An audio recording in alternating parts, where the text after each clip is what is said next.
والتسليم وعلى آله وصحبه البررة أجمعين والحمد لله رب العالمين. فأعوذ بالله من الشيطان الرجيم. بسم الله الرحمن الرحيم.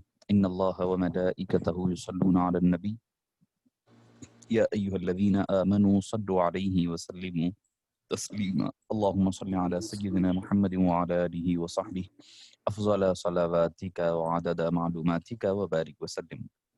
صلاة وسلام عليك يا سيدي يا رسول اللہ صلی اللہ تعالی علیہ وسلم.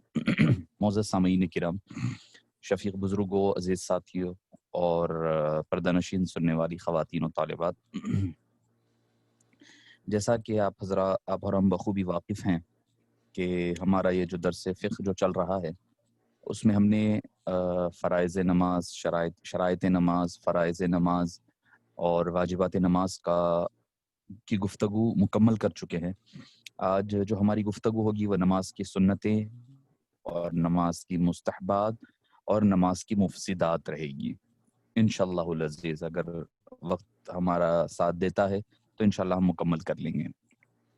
اور ایک وضاحت جو گزشتہ درس کے حوالے سے انشاءاللہ میں، تاکہ سارے حضرات جمع بھی ہو جائیں گے آخر تک، تو آخر سوالات کے سیشن میں اس چیز کی وضاحت کرتا ہوں انشاءاللہ. دیکھیے، نماز کی سنتیں، نماز کی سنت کیا ہوتی ہے؟ جیسے فرض یا شرائط نماز یا فرائض چھوٹنے پر نماز بالکل نہیں ہوتی، آغاز ہی نہیں ہوگا نماز کا. شرائط نماز نہیں ہوں گے تو نماز کا آغاز ہی نہیں ہوگا. اگر فرائض نماز میں سے کوئی ایک چھوٹتا ہے تو نماز سجدے سہو سے نہیں مکمل ہوگی، آپ کو وہیں پر نماز منقطع کر دینا پڑے گا، پھر اس کو دوبارہ سے پڑھنا پڑے گا. اب تیسری چیز ہوتی ہے واجبات. واجبات کس کو کہتے ہیں؟ کہ ایسا عمل جو خلاف نماز ہے مگر اس کی پابجائی اور اس کا اوور کم ہو سکتا ہے کس کے ذریعے سے؟ آپ کے سجدے سہو کے ذریعے سے، اس کو واجب کہا جاتا ہے. اگر آپ سجدے سہو نہیں کرتے ہیں تو ایسی صورتحال میں آپ کی نماز کو پھر سے دوبارہ دہرانا پڑے گا. اب کیا تھی پورے ہم تفصیلات گزشتہ دروس میں ہم پڑھ چکے ہیں. فرائض نماز کیا ہے، شرائط نماز کیا ہے، واجبات نماز تفصیل کے ساتھ ہم نے گفتگو کی ہے. اب دوبارہ ہم اس کی طرف نہیں جائیں گے. اگر جو حضرات اعادہ کرنا چاہ رہے ہیں وہ کتاب نصاب اہل خدمات شرعیہ سے انشاءاللہ اس کا اعادہ کر سکتے ہیں. اور میں احباب سے بھی ہماری بات رہی تھی مگر میرے ذہن سے نکل گیا تھا، اگر آپ حضرات کہتے ہیں تو انشاءاللہ آئندہ جو کلاس ہوتی ہے ہماری ایک ہفتے کے بعد جب ہوگی تو اس میں ہم فرائض اور نماز، شرائط نماز اور واجبات نماز پر مشتمل ایک ٹیسٹ جو ہم ہمیشہ رکھ لیتے ہیں تو تاکہ اس چیز کا اعادہ بھی ہو جائے گا اور چیزیں محفوظ رہ جائے گی. جی، تو چونکہ وہ کیا ہے، اگر ہم شرائط فرائض کو پورے مستحبات تک لے کر جائیں گے، نوافل اور مکروہات تک، تو شاید ہو سکتا ہے کہ بہت زیادہ گیپ آ جائے گا. تو آئندہ انشاءاللہ میرے ذہن میں نہیں رہی بات، ورنہ میں ہمارے جناب فہیم صاحب سے عرض کر دیتا. اب آئیے آتے ہیں سنت کی طرف. سنت کیا عمل ہے؟ سنت وہ عمل ہے جو حضور اکرم صلی اللہ علیہ وآلہ وصحبہ وسلم سے منقول ہے. اس عمل کو مسنون عمل یا سنت عمل کہا جائے گا. اس عمل کے کرنے سے ثواب بڑھے گا، مگر عمل نہ کرنے پر ثواب میں یقیناً کمی ہوگی سنت چھوڑنے پر، مگر نماز کی صحت پر کوئی اثر نہیں ہوگا. نماز کی صحت پر اثر نہیں ہوگا، نہ سجدے سہو لازم آئے گا، نہ نماز پر کسی قسم کا کوئی اثر ہوگا، نماز ہو جائے گی. ہاں، سنت چھوٹنے کا وبال سر پر رہے گا، خلاف سنت ہوگا. چونکہ ہمیں تو حکم کیا دیا گیا ہے، صلو کما رأیتمونی اصلی، نماز ایسے پڑھو جیسے کہ تم مجھے نماز پڑھتا ہوا دیکھتے ہو. صلو کما رأیتمونی اصلی، جیسے کہ تم مجھے نماز پڑھتا ہوا دیکھتے ہو اس طرح نماز پڑھا کرو. تو یہ حکم جو ہے ہمیں بتلاتا ہے کہ نماز ہم جب پڑھیں تو فرائض کا بھی اعتبار کیا جائے، کو ملحوظ رکھا جائے، سنتوں کو بھی، واجبات کو بھی، شرائط کو بھی، مستحبات کو بھی، کیونکہ یہ ساری چیزیں جب ملتی ہے تب جا کر کے وہ نماز جو صلاۃ النبی ہے، آپ صلی اللہ علیہ وسلم کی جو سنت نماز ہے، سنت طریقہ ہے، وہ مکمل ہوتا ہے. اگر ہم کوئی چیز چھوٹ رہے ہیں، چلو بھئی یہ سنت ہے، کیا کرنا ہے، چھوڑ دو، تو جو حکم آقا ہے صلی اللہ علیہ وسلم، وہ حکم آقا پھر پر عمل آوری نہیں ہوگی، وہ ترک ہو جائے گا. تو اب آتے ہیں ہم سنتوں کی جانب. کون سی چیزیں سنتیں ہیں؟ اب دیکھیے یہاں پر تو ہمارے پاس جو سنتیں مذکور ہے کتاب میں، اہل خدمات شرعیہ میں وہ ہے 17، مگر کئی ایسے دوسری جیسے رد المختار وغیرہ ہے، دوسری کتابیں ہیں، اس میں کسی میں 20 بیان کی گئی ہے، کسی میں کچھ 22 کے قریب، مختلف ہو سکتا ہے کہ اس ضمنی چیزوں کو جمع کر دیا گیا ان چیزوں میں، یعنی 17 میں کچھ ضمنی سنتوں کو بھی یکجا گیا۔ پہلی سنت یہ آئے گی کہ تکبیر تحریمہ کہنے سے پہلے پہلے دونوں ہاتھوں کا تک اٹھانا، یہ سنت ہے۔ لو تک اٹھانا یہ سنت مبارکہ ہے آپ صلی اللہ علیہ وسلم کی، جیسے میں نے غالباً کسی ایک کلاس میں یا محفل میں ہی کہا تھا، دیکھیے اس حوالے میں 3 حدیثیں ملتی ہیں کہ آپ صلی اللہ علیہ وسلم کاندھے تک ہاتھ اٹھاتے تھے، ایک سے پاک۔ دوسری حدیث پاک یہ ہے کہ آپ صلی اللہ علیہ وسلم کان کی ہائٹ تک اٹھاتے تھے، لیول تک۔ ایک تیسری حدیث پاک بھی ملتی ہے کہ جو کان کی لو تک کو ٹچ کرنا، کان کی لو تک اٹھانا، کانوں تک اٹھانا، کان کی لو تک اٹھانا۔ تو یہ 3 حدیثیں ہیں۔ احناف کا کیا ہے مسئلہ کہ ایک ہی وقت میں یہ تینوں حدیثوں پر عمل ہو جاتا۔ اب جو حضرات صرف کاندھے تک اٹھاتے ہیں، اچھا یہ کان کی لو تک اٹھانا، یہ بات جو ہے صرف مرد حضرات کے لیے ہے، خواتین کے لیے خواتین جو ہے اپنے کاندھے کے لیول تک ہاتھ اٹھائیں گی، یہ ان کے لیے مسنون ہے۔ انشاءاللہ میں جو فرق خواتین کا رہے گا میں اس کو علیحدہ ذکر کر دوں گا۔ تو پہلی حدیث کاندھوں تک اٹھانے والی، اس پر بھی عمل ہو جا رہا۔ اگر ہم کان کی لو تک اٹھا کر کے کان کی لو کو چھو لیتے ہیں تو اس میں کاندھوں کا بھی حکم آ جا رہا، کان کی ہائٹ کا بھی حکم آ جا رہا، اور کان کی لولکیوں کو بھی ہاتھ لگانے کا ایک ہی وقت میں تینوں حدیثوں پر عمل ہو جا رہا۔ تو جب تکبیر تحریمہ کہنے کے لیے جب آدمی کان تک ہاتھ اٹھاتا ہے، اب اس میں تکبیر تحریمہ میں قنوت وتر بھی شامل ہو جائے گی اور تکبیرات عیدین بھی شامل ہو جائیں گی۔ تو معزز سامعین کرام، کانوں کی لو تک اٹھانا یہ سنت ہے۔ اگر کوئی آدمی کانوں کی لو تک نہیں اٹھایا ہے، کان کی لو تک انگلی نہیں لگی ہے، تو اس کی نماز پر کوئی اثر نہیں ہوگا، اس کی نماز پر کوئی اثر نہیں ہوگا۔ اور چونکہ احناف کے پاس تو یہ ہے کہ صرف ابتدا ہی میں ایک ہی تکبیر ہے، رفع یدین نہیں ہے ہمارے پاس، احناف کے پاس شوافع وغیرہ کے پاس رفع یدین وغیرہ ہے، تو ان کے نزدیک اس کا حکم ملے گا۔ مگر ہمارے پاس رفع یدین، چونکہ ہمارے پاس سنن ابو داؤد کی صحیح حدیث پاک ہے، جابر بن سمورہ رضی اللہ عنہ سے مروی ہے کہ آپ نے نماز کے دوران جو ہے آپ صلی اللہ علیہ وسلم ہمارے پاس تشریف لائے اور دیکھا کہ ہم بار بار ہاتھ اٹھا رہے تھے، تو آپ صلی اللہ علیہ وسلم نے فرمایا کہ تمہیں کیا ہو گیا ہے کہ تم جو ہے شریر گھوڑوں کی طرح تم جیسے وہ دم ہلاتا ہے ویسے تم ہاتھ ہلا رہے تھے، نماز میں سکون رکھا کرو، نماز میں آرام اور سکون رکھا کرو۔ تو ہمارے پاس تو رفع یدین نہیں ہے۔ اگر کوئی اور تفصیل کے ساتھ احادیث پڑھنا چاہ رہا ہے تو زجاجۃ المصابی کی جلد نمبر 1 میں کتاب الصلاۃ باب جو ہے رفع الیدین ہے، اس میں آپ دیکھ سکتے ہیں تفصیل کے ساتھ سارے احادیث وہاں ذکر ملے گا آپ کو۔ پہلا یہ ہے کہ تکبیر تحریمہ کہنے سے پہلے دونوں ہاتھوں کا کانوں تک اٹھانا، کانوں کی لو تک اٹھانا، یہ ہے پہلی سنت نماز کی۔ نمبر 2، دونوں ہاتھوں کا ناف کے نیچے باندھنا۔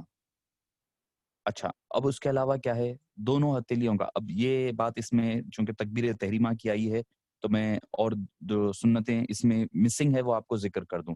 دیکھیے دونوں ہاتھوں کی انگلیوں کو معمول کے مطابق کھلی رکھنا، نہ تو زیادہ وائڈ نہ تو زیادہ ٹائٹ، کھلا بس۔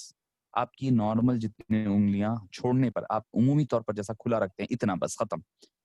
نہ تو اس کو بہت زیادہ کھلا ایسا بھی نہیں، ایک دم اتنا ٹائٹ بھی نہیں، عمومی طور پر معمول کے مطابق کھلا رکھنا اور قبلہ رخ رکھنا۔ قبلہ رخ یہ تیسری سنت بن جائے گی اگر آپ دیکھیں گے تو۔ پہلا تو کان کی لولکیوں تک اٹھانا، عمومی طور پر جتنا ہاتھ کی انگلیاں آپ کے کھلے رہتے ہیں معمول کے مطابق، کوئی تکلف کے بغیر۔ دیکھیے نماز کی عبادتوں میں، کسی بھی قسم کی عبادتوں میں کوئی تکلف نہیں ہونی چاہیے۔ جہاں تکلف آ جاتا ہے، کیونکہ قرآن میں بھی وما انا من المتکلفین، تو اس سے ہی تکلف لفظ اردو آپ استعمال کر رہے ہیں مگر معنی کے اعتبار سے وہی ہے، یعنی تکلیف میں خود کو ڈال لینا، مشقت میں ڈال لینا۔ تو اسلام آپ کو مشقت نہیں، الدین یسر، دین آسان ہے اور مشقت میں نہیں پڑے آدمی، ایسا نہیں کہ مشقت میں پڑے ہی جا رہا ہے آدمی، پڑھ کر کے کوئی کام کر رہا ہے، نہیں۔ تو ایک تو یہ کہ بھائی ہاتھ جو ہے انگلیاں مافق کے جتنا کھلا رکھنا ہے اتنا کھلا رکھے، پھر تیسری چیز اس کو قبلہ رخ رکھے، قبلہ رخ رہے۔ اچھا اور ایک چیز کیا ہے، تکبیر تحریمہ کہتے وقت سر کو نہ جھکائے۔ اکثر لوگ ہم بعض حضرات کو دیکھتے ہیں کہ وہ سر کو جھکایا کرتے ہیں تکبیر تحریمہ کہتے ہوئے، سر جھکا کر ایسا کرتے ہیں، نہیں۔ تکبیر آپ جیسا عام حالات میں سیدھے اسٹریٹ جیسا ٹھہرے ہوئے ہیں آپ ویسے ہی ٹھہرے رہیں، اللہ اکبر کہہ کر کے اپنے ہاتھ کو باندھنا ہوگا. تو یہ ہو گئی آپ کی کچھ سنتیں تکبیر تحریمہ کے حساب سے. اچھا، امام کا تکبیر تحریمہ اور ایک رکن سے دوسرے رکن میں جانے کی تمام تکبیریں بلند آواز سے کہنا. امام کا تکبیر تحریمہ اور ایک رکن سے یعنی قیام سے رکوع میں جا رہی زور سے کہنا، رکوع سے اٹھ رہی زور سے کہنا، پھر سجدے میں جا رہی زور سے کہنا، یہ بھی بلند آواز سے کہنا سنت ہے.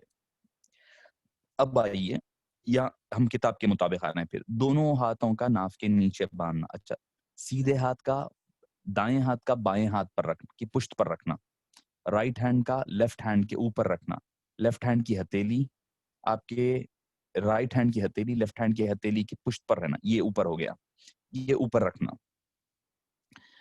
اچھا، سیدھے ہاتھ کو بائیں ہاتھ پر رکھنا، اور وہ بھی کیسے رکھنا کہ اس طرح رکھ کر کے یہ دونوں چھوٹی انگلی اور انگوٹھے سے حلقہ بنا لینا جتنا ممکن ہے. ضروری نہیں ہے کہ حلقہ بنانے میں آپ کی وقت گزر جائے، کسی کی کلائی موٹی ہو سکتی ہے، اب وہ آدمی اسی میں اگر لگا رہے تو پھر اس کی نمازی فاسد ہو جائے گی اور فارغ ہو جائے گی. تو لہٰذا کوشش یہ کریں کہ تکلف نہ، اس میں بھی پھر تکلف نہیں، ہتھیلی پر ہاتھ رکھیں، دونوں سے حلقہ بنا لیں. اب بچ گئی یہ 3 انگلیاں تو اوپر کی طرف رکھ لیں ہاتھ پر، ایسا. یہ میرا لیفٹ ہینڈ پر میں نے ہتھیلی رکھ لی، یہ حلقہ بن گیا، اور یہ انگلیاں اس کے اوپر رہ گئی. تو یہ رکھ کر کے ناف کے نیچے باندھنا، ناف کے نیچے آپ ہاتھ باندھنا یہ سنت ہے.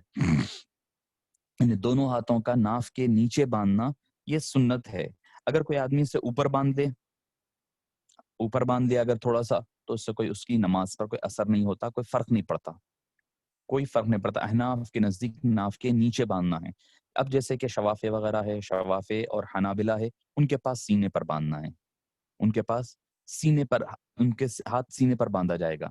اور وہ بھی ان کے پاس بھی کیا ہے، وہ جو سنت طریقہ ہے وہ یہی رہے گا ہاتھ باندھنے کا. بعض حضرات کو ہم دیکھتے ہیں کہ بھائی ایسا ہاتھ باندھ لیتے ہیں، یہ بالکل غلط طریقہ کار ہے ان کے نزدیک بھی، شوافے اور حنابلہ کے نزدیک بھی. اچھا، امام کا اب اس کے بعد کیا رہے گا، آپ کو ثنا پڑھنا، یعنی سبحانک اللہم و بحمدک و تبارک اسمک و تعالی جدک ولا الہ غیرک. یہ سنت ہے آخر تک. اور یہ کب پڑھنا، یہ صرف پہلی رکعت میں پڑھنا پڑے گا. یعنی ہاتھ باندھنے کے بعد پہلے یہ پڑھیں تعوذ اور بسملہ، یعنی اعوذ باللہ من الشیطان الرجیم بسم اللہ الرحمن الرحیم، یہ بعد میں پڑھیں. ثنا کا سورہ تعوذ اور بسملہ سے پہلے پڑھنا ضروری ہے، سنت ہے، بعد میں نہیں پڑھیں. پہلے ثنا پڑھیں، ثنا پڑھ کر پھر تعوذ اور بسملہ پڑھیں. اچھا، اب ایک سوال یہ پیدا ہو سکتا ہے کہ جو آدمی کا ثنا چھوٹ چکا ہے، اب مثال کے طور پر ایک آدمی جو ہے، اس کی کچھ صورتحال بن سکتی ہے. پہلی صورتحال یہ بنے گی کہ بھئی آدمی سے تنہا پڑھا ہے تو وہ تو کبھی بھی پڑھ لے سکتا ہے. اب اگر پہلی رکعت چھوٹ گئی ہے آدمی کی پہلی رکعت مکمل طور پر چھوٹ گئی یا 2 رکعتیں چھوٹ گئی، تو اب ثنا تو پہلی رکعت میں پڑھنا تھا. تو اب ہوگا کیا، امام کے ساتھ وہ باقی ماندہ نمازیں پوری کرنے کے بعد جب دوبارہ اٹھے گا نماز کے اختتام کے بعد، امام کے ساتھ نماز مکمل ہو جانے کے بعد، اٹھنے کے بعد پہلے ثنا پڑھے پہلی رکعت میں. چونکہ میں اس سے بھی پہلے بھی بتایا ہوں، ترتیب مسبوق کے احکام آئیں گے آگے، ترتیب کو فالو کرنا پڑے گا. یعنی آپ کی اگر پہلی 2 رکعت چھوٹی تھی تو پہلی 2 رکعتیں آپ کو ابتدا میں پڑھنی پڑے گی.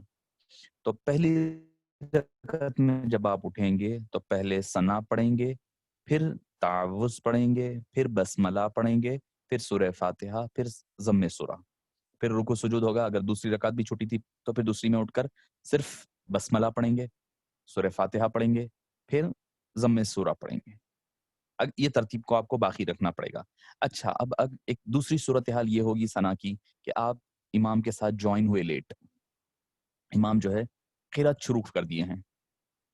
اگر وہ جہری نماز ہے اور اس میں قرات زور سے کی جا رہی ہے، آپ کو معلوم ہے کہ بے سورہ فاتحہ اور ضم سورہ امام پڑھ رہے ہیں، تو ایسی صورتحال میں آپ کی طرف سے ثنا وہ ہو گیا، منسوخ ہو گیا، آپ کو اس کی استثناء مل گیا، آپ کو ضرورت نہیں ہے. کیونکہ ثنا پڑھنا سنت ہے، ثنا پڑھنا سنت ہے، اور قرات سننا اور خاموش رہنا یہ واجب بلکہ فرض ہے، قرآن کا حکم ہے. تو یہ کم سے کم تو وجوب کے درجے میں ہمارے نزدیک کیا کہ خاموش بیٹھنا اور سننا.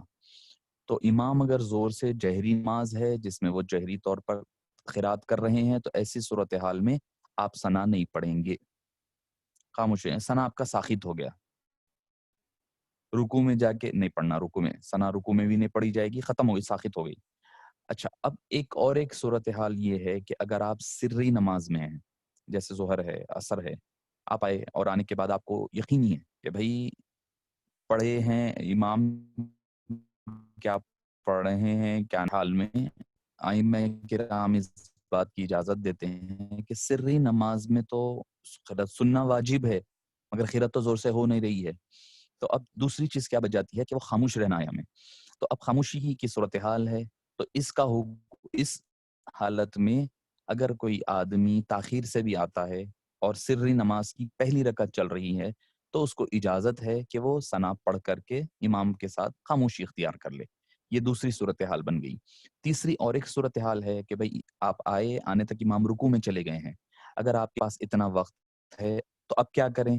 اگر آپ کے پاس اتنا وقت ہے کہ ثنا مکمل کر کے آپ رکوع میں جا سکتے ہیں تو آپ ثنا پڑھ لے کر جائیں، اگر پڑھنے کے اتنا وقت نہیں ہے تو ایسی صورتحال میں تکبیر باندھ کر کے تھوڑی دیر انتظار کریں، یعنی 3 مرتبہ سبحان اللہ کے اتنی مقدار ٹھہریں، قیام کریں، کر پھر ڈائریکٹ رکوع میں چلے جائیں، ثنا آپ کی ساخط ہو جائے گی، ثنا پڑھنا نہیں پڑے گا۔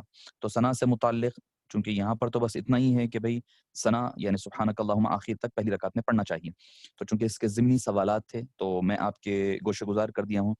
اب آگے بڑھتے ہیں کہ تعوذ یعنی اعوذ باللہ من الشیطان الرجیم کا شارٹ فارم جو ہے تعوذ ہوتا ہے، اعوذ باللہ، اعوذ کا تعوذ سے اس کو شارٹ فارم میں یوز ہوتا ہے، تو اعوذ باللہ من الشیطان الرجیم یعنی اللہ سے شیطان کی پناہ مانگنا، یعنی یہ پہلی رکعت جو ہوگی اس میں پڑھنا ہوگا ثنا کے بعد، یہ دوسری تیسری چوتھی رکعت چاہے وہ فرض کی ہو چاہے واجب کی ہو نہیں پڑھا جائے گا۔ تعوذ صرف قرآن کریم کی ابتدا کرتے وقت بات چیت ختم کرنے کے بعد۔ اچھا، ایک مسئلہ ہمارے پاس جو ہم آتا ہے قرآن کی تلاوت کے دوران بھی آتا ہے تو وہ بھی آپ کے گوشے گزار کر دوں کہ مثال کے طور پر میں قرآن کریم کی تلاوت شروع کیا، پڑھ رہا ہوں، پڑھتے پڑھتے پہلا رکوع الف لام میم شروع کیا، پہلا رکوع پڑھ کر کوئی آئے مجھ سے بات چیت کے لیے اور میں قرآن روک کر ان سے بات چیت میں لگ گیا، بات چیت ختم ہونے کے بعد میں دوبارہ پڑھنا شروع کروں گا تو پھر مجھے تعوذ پڑھنا پڑے گا، کیونکہ قرآن کا کیا حکم ہے فَإِذَا قَرَأْتَ الْقُرْآنَ فَاسْتَعِذْ بِاللَّهِ مِنَ الشَّيْطَانِ الرَّجِيمِ، جب قرآن پڑھنے لگو تو اللہ کی پناہ میں آ جاؤ شیطان مردود سے اللہ کی پناہ مانگ لیا کرو۔ تو معزز سامعین کرام، جب آپ بات چیت ختم کر کے قرآن کا آغاز کر رہے ہیں تو آپ کے لیے تعوذ ضروری ہے۔ مثال کے طور پر اگر میں قرآن کی تلاوت کر رہا ہوں، کرتے کرتے میں رک گیا، کسی وجہ سے رک گیا، بات چیت وغیرہ نہیں کیا، میں رک گیا، رکنے کے بعد ہوا یہ کہ بھئی دوبارہ میں دوسرا سورہ شروع کر رہا ہوں، جیسے سورہ فاتحہ ختم کیا ہوں، ختم کر اب سورہ آل عمران یا سورہ بقرہ پڑھنا چاہتا ہوں تو مجھے تعوذ کی ضرورت نہیں ہے، صرف بسملہ پڑھنے کی ضرورت ہوگی، صرف بسم اللہ، بسملہ مطلب بسم اللہ الرحمن الرحیم کا شارٹ فارم بسملہ ہے، بسملہ پڑھ لوں تو کافی ہو جائے گا، مجھے دوبارہ تعوذ پڑھنے کی ضرورت نہیں پیش آئے گی۔